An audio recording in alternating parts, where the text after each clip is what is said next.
আসসালামু আলাইকুম রহমতুল্লাহ। শ্রদ্ধা আঙ্কিল, আপনার সাথে কথা বলার পরেই মাত্র ভিডিও করছি। আলহামদুলিল্লাহ, আজকে রাত্রে আমরা ঈশা নামাজ বাদে খুব আন্তরিকতার সাথে দোয়া করব। আল্লাহ তাআলা যেন শ্রদ্ধেয় মুস্তফা কামাল আসিফ সাহেবকে মানে পূর্ণ সুস্থতার সাথে এনে হায়াত দারাজ করেন, এবং আল্লাহ তাআলা যেন আপনাকে খুব ভালো রাখেন, আন্টিকে ভালো রাখেন, সবাইকে, আপনার পরিবারের সবাইকে যেন আল্লাহ তাআলা নিরাপত্তার সাথে হেফাজত করেন, এই জন্য দোয়া করব।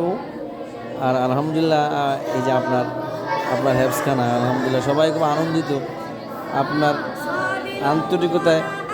আমরা সবাই মুগ্ধ এবং ঋণী।